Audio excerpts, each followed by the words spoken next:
Se me zanima to, kar si že pokril, se pravi to razvajenost, se neka permisivna vzgoja in drugo, pa mogoče kakšne odvisnosti od vsega, zdaj najpogostejše so pametne naprave pa to, Aha, tukaj malo več perspektiv. Rad postavljam neke druge hipoteze. Izmed hipotez je, da je človek ni prilagojen na elektronske naprave, namreč živi, razvoje poteka, 70, 100 tisoč let, 150 tisoč let ali kakorkoli.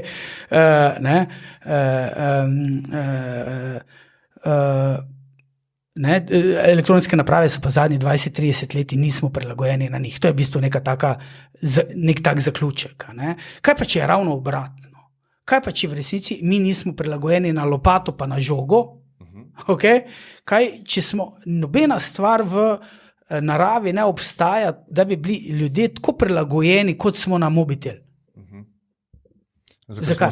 Zato, ker je točno narejen na moje potrebe, kar pomeni, da jaz ne rabim prilagajati, ker je izrasto iz mene. Okay? Daš malemu otroku telefon v roke in v trenutku mu je vse jasno.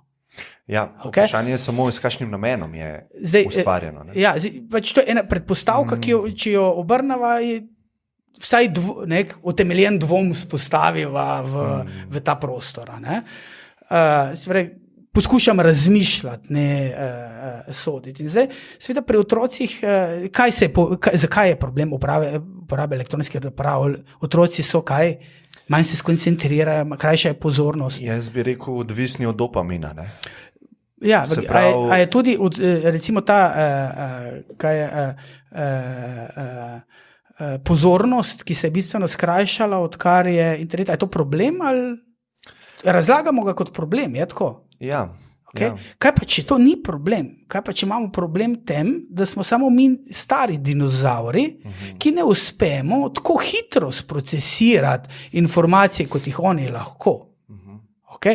Kaj, če nam to rešitev omogoča, da v bistvu bolje izkoristimo pravzaprav sebe in je ravno to tista stvar, na katero smo mi bolje prilagojeni in okay?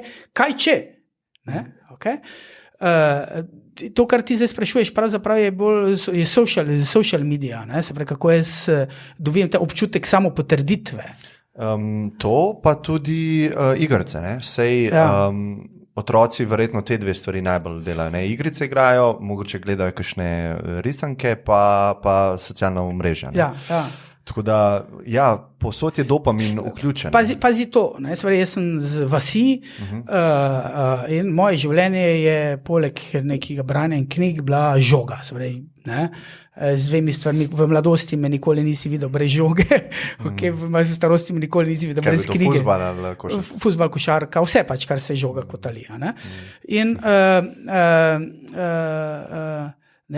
spomnim se, ker sem z vasi, vsi so imeli kmetije okoli, tudi stara mama, jaz sem isto žogo preganjal in proklet mulc, naj se prime kakega pametnega dela, on sem žogo nabija.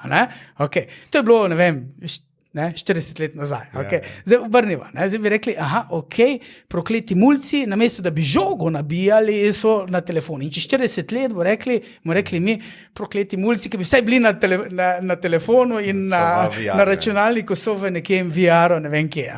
Okay. In zdaj to seveda vedno skozi neko zgodovinsko perspektivo, ko mi v bistvu zorno točko postavimo tam, kjer je naše središče, v bistvu dobimo seveda tako sliko. Vprašanje pa je, ali je sliko narobe ali je zastojno točko zora problema. In to je vredno, zato postavljam tako trditev, da to malce poskušam regulirati.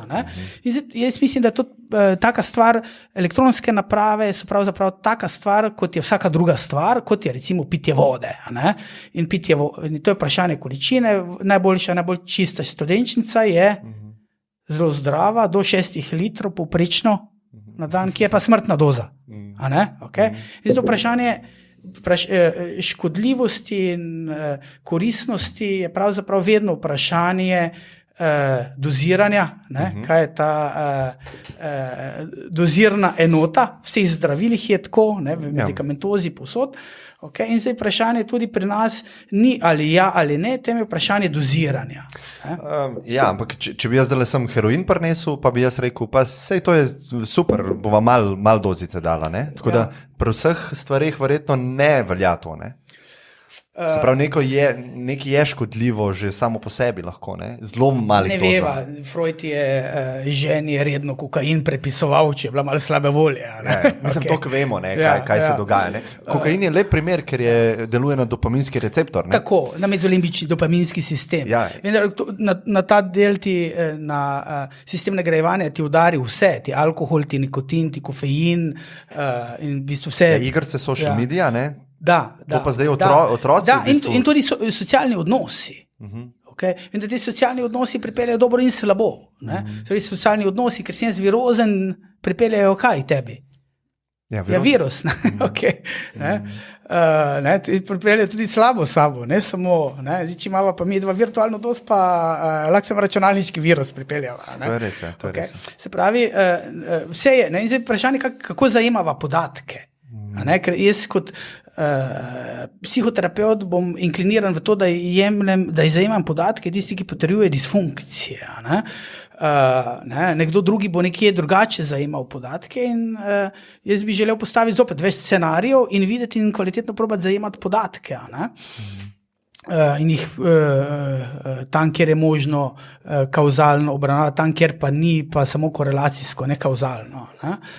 Tako da pri tem jaz bi rekel, da je odgovor da in da je dobro, da čim več uporabljajo, ker svet, v katerem bojo oni živeli, ni svet mobitelov in računalnikov, ker takrat, čez 30 let ne bo več računalnikov in mobitelov. Je tako? Ja, telefon boš imel svoj čip v glavi in boš pač rekel pokliči. Ja.